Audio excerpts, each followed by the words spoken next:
Alright, today we will be talking a little bit more on free trade agreements. So you may be asking, well, what are they and how many are there? Well, to be honest, there are countless of them. But we'll go ahead and begin with free trade agreements, bilateral investment treaties, cooperation agreements, and free foreign trade zones. So follow along as I explain a little bit more of what they are and what it consists of. Free trade agreements, first of all, are between two or more countries agreeing on certain obligations that take effect when trading goods or services. Not only that, but it also serves as a protection from investors and intellectual property rights, among many other things.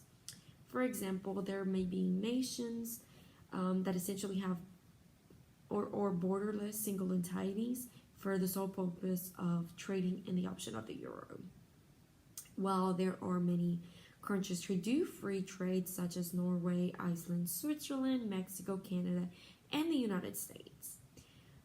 Second of all, we have bilateral treaties, which are usually agreements that establish terms and conditions for private investment by national companies of one state or in another state.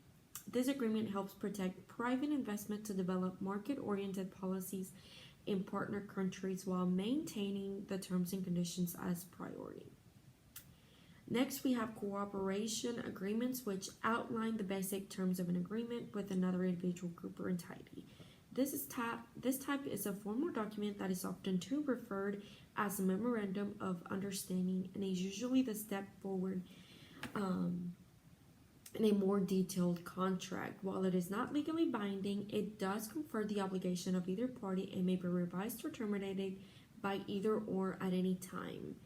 The good thing about it is that both parties agree on this before they even move forward with anything else. And then finally, we have foreign trade zones, which are secure areas under the United States Customs and Border Protections, which are supervision that are generally considered outside of the CBP upon activation. They are in or near the CBP ports of entry and are the United States version of what are known as international free trading zones. The benefits range anywhere from avoiding lengthy custom duty of drawback process to not paying duty on goods being destroyed in the zone, in addition to benefits that the companies infer when they import fragile products. For example, the agreements help with exporting or importing companies for avoiding or deferring payments on tariffs, drawback duties, again, as I've mentioned previously, and for warehousing or processing goods. Overall, these are the only portions that some of the free trade agreements consist of. There are many guidelines and regulations that go amongst each one, and they do differ overall.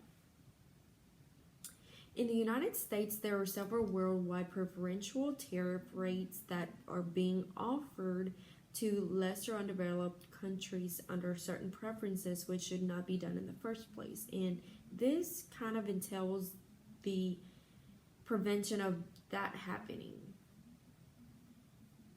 And then the theory that I personally believe to be the most important from the chapter is how free trading agreements help benefit when imports and exports are involved.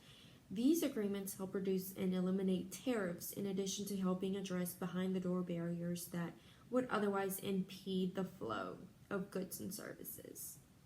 Not only are they reoccurring investment, but they also improve the rules. Some of the issues that are being affected are those such as issues as the intellectual property, e-commerce, and government procurement. However, to be successful within this agreement, we need to ensure that safeguards are in place and snapback provisions as well as the capacity building obligations to assist the lesser underdeveloped countries to meet their FTA obligations. Some examples vary and can conclude of cases where products may be manipulated, assembled, or manufactured into a product not being subject to quotas while being in this zone. This agreement also serves as the agreement that's not just between two countries, but between two countries that have different levels of development. And then let us not forget that the FTA, otherwise known as free trade agreements, exceptions of what are now have been the best thing that could have possibly happened, because they avoid tariff completely without any issues at all whatsoever. And therefore, FTAs are what are more favored amongst WTOs and the national treatment policies and principles in those two or more countries, that when they enter the FDA, they do provide then lower tariffs. Alrighty, well, overall, this is a brief overview of the chapter. I hope you enjoyed. See ya!